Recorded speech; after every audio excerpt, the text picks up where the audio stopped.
According to Gear, the creature then fled into the forest. As it did, it left behind a few strands of body hair. Okay.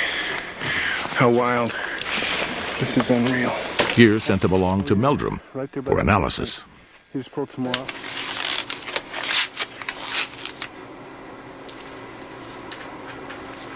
Sasquatch hair samples have been found throughout the Northwest. Meldrum will have these examined at the university's lab.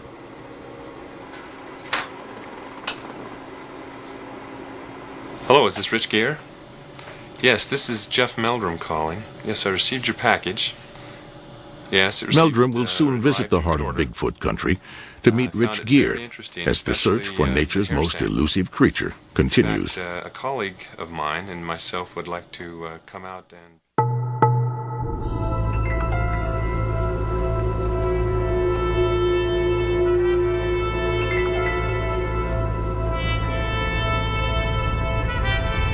Many centuries ago, no one doubted the reality of monsters, or that a maiden sacrifice might quench their bloody thirst. Much more than creatures of the imagination, they were dragons to be slain.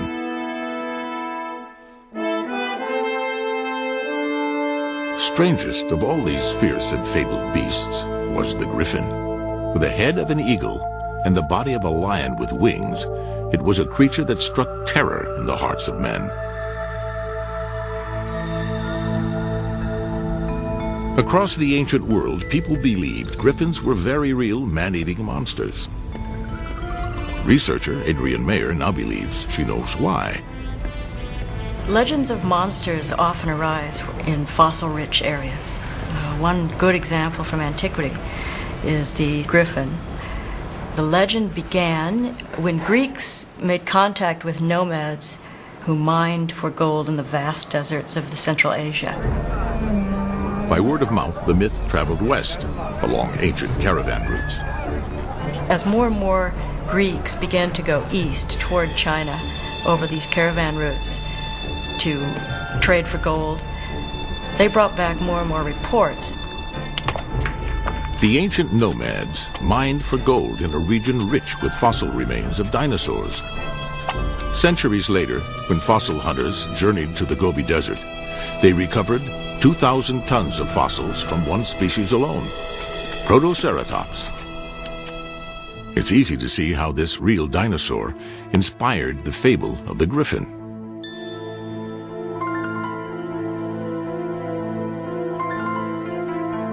The large nostril holes in the fossil skull of Protoceratops were assumed to be its eyes.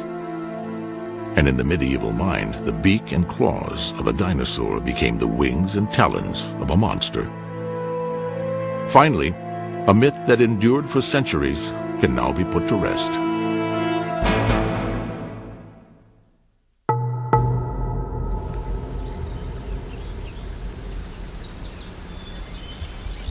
The search for Bigfoot continues.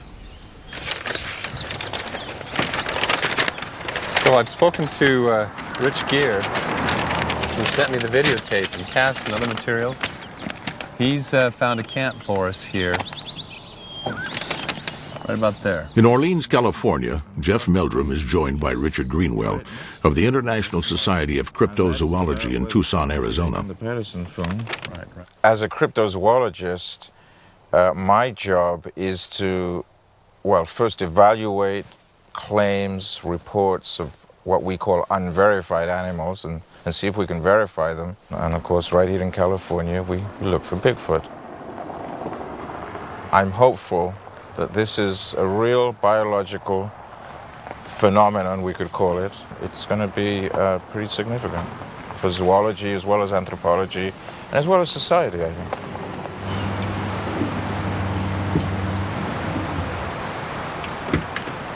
The team's first objective is to follow up on Rich Gear's recent Bigfoot sighting.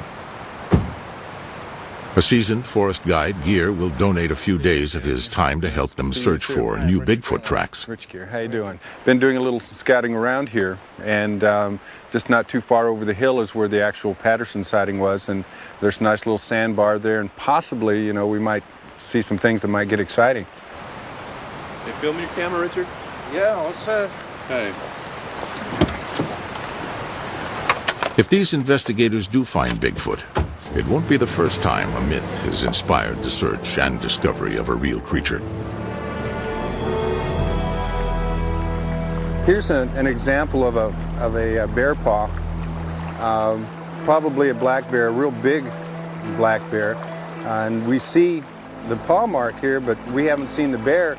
And it's kind of the case with Bigfoot. You do see the footprints, but you don't see the Sasquatch itself. But we can see real clearly that... When we return to the search for Bigfoot, Meldrum and Greenwell will visit a place where Sasquatch left more than a footprint.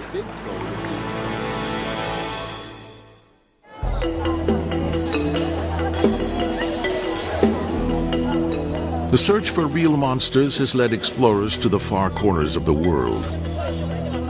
In Asia, the dragon is a symbol of creation and destruction. But was it always just a metaphor, a sign?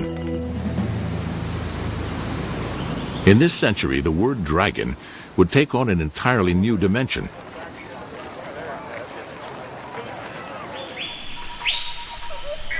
In 1926, a wealthy American adventurer named W. Douglas Burden made a 15,000-mile journey to Indonesia. Burden was lured to a volcanic island called Komodo by native reports of large and ferocious lizards.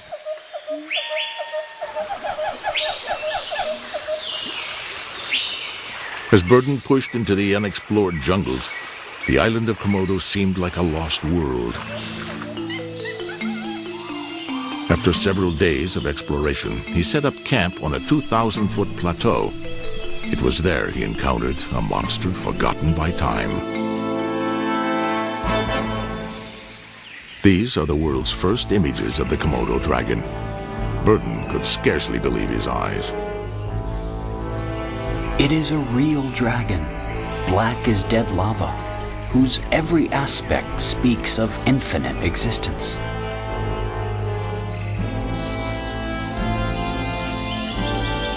The saliva of the Komodo dragon is so laden with poisonous bacteria, one bite from this monster can be fatal.